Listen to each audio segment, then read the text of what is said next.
Құрметті оқырмандарым, өмірден алынған шынайы оқиғаларды тыңдағыңыз келсе, менің арнама қош келдіңіздер. Менің әпкем өте жайдарлы адам еді. Бар қиындығы бала көтере алмағандығы еді. Жылдар өтті, қуанышты хабар келді. Әпкемнің жүкті болғанын естігенде, бәріміздің көңіліміз бір сәт болса да көтеріле түсті. Бірақ жүктілік оңай болмады. Әпкем жиі ауырып, әлсіреп қалатын. Таңертеңгілік жүрегі айнып, кешке дейін төсекте тұруға шамасы жетпей қалатын кездері көп болатын. Әпкемнің жағдайын бақылап, ата-анамыз мені жиі сол жаққа жіберетін. Үй тазалау, тамақ дайындау барынша көмектесіп жүрдім. Кейде түнде әпкемнің бөлмесінен жастыққа сіңген көз жасының дыбысы естілетін. Айлар өте берді. Жүктіліктің соңғы кезеңі мүлдем ауыр өтті. Әпкемнің денсаулығы қатты нашарлап, дәрігерлер оны ауруханаға жатқызуды шешім қабылдады. Сол күні бәрі өзгерген күн болды. Әпкем ауруханаға түсіп, мен олардың үйінде қалып жүрдім. Оқуға түсуге құжат тапсырып жүрген кездерім болатын. Өзіміз ауылдық жерде тұрғандықтан қалаға оқуға түсуді армандайтынмын. Бір күні кешқұрым жездем екеуміз ас үйде бетпе-бет кездесіп қалдық. Әдетте мен оған бауырдай туыс ретінде қарайтынмын.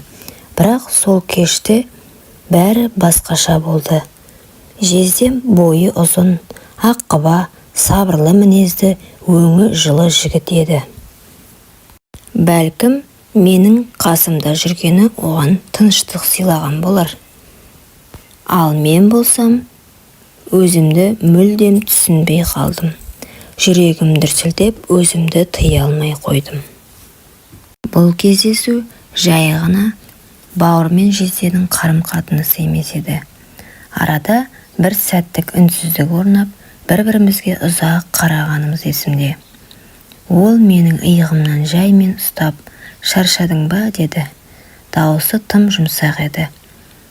Мен не дерімді білмедім.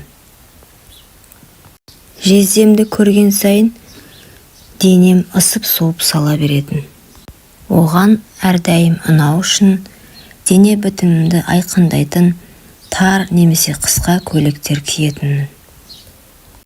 Әпкемнің айы күні жақындап ауруханаға жатқаннан бастап біз бір-бірімізге ерік беріп, екеуміз жиі кездесіп жүрдік. Ол мені тамағымнан иіскеп, сен қандай тәттісің деп мені ернімнен сүйе бастады.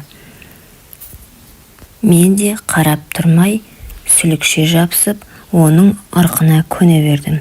Сол түні бізге ешкім кедергі бола алмады. Мен жездемнің жанында таң атқанша тәтті сезімге бөленіп, ұйықтап шықтым. Алғашында мен одан тартыншықтап, ұялып жүрдім. Бірақ біртіндеп бұл құштарлық күшейіп, жиі кездесетін болдық. Қуанышты хабар келді. Әпкем босанды. Ұл бала дүниеге келді.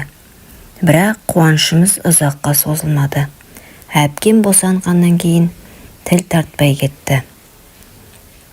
Мен оны баласын ауруханадан алып, ата-анамның қолына тапсырып, өзім сол сәтте ана болудың орнына сезімнің жетегіне кетіп, жездеме ара қатынасым одан сайын тереңдей түсті.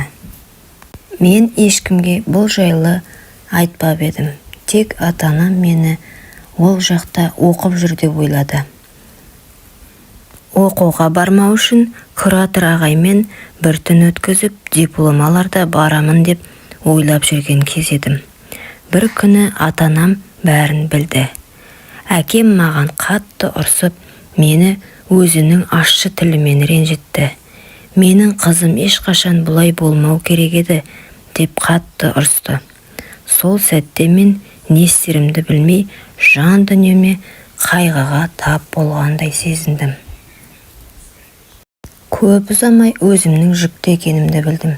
Жезден бұны естіп, есің дұрыс па, сақтанбайсың ба? Мен бұл баланың әкесі болуға дайын емеспін деп ат-тонын ала қашып, ұялы телефонын өшіріп, байланысты үзген кезі еді. Сол күннен бастап мен өзімді жалғыз сезіндім. Аборт жасаттым. Ал жездем болса, 1 жылдан соң үйленіп кетіпті. Ал менің жатырымда инфекция пайда болып, дертке шалдықтым.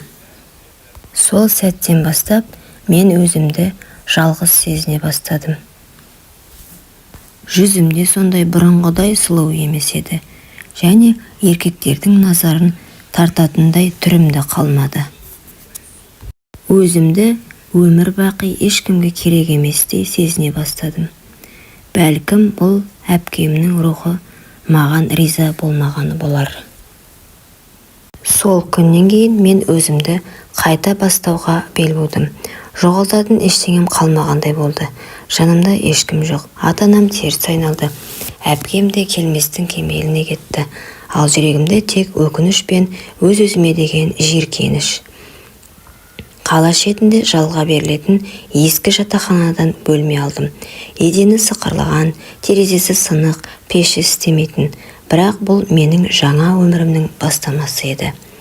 Таңертең жұмыс іздеп шығамын, кешке шаршап келіп, үнсіз түнмен сырласамын. Кейде көше тазалаушы болуға да келістім. Кейде кафе ыдыс жуып, ақшамды тиынмен жинадым. Апталар өтті, айлар өтті, ішімдегі өкініш азайған жоқ. Бірақ мен өзіммен күресуді үйрене бастадым. Бір күні қоғамдық ұйымға ерікті болуға өтініш бердім. Ол жерде жалғызбасты аналарға көмектесетін бөлім бар еді.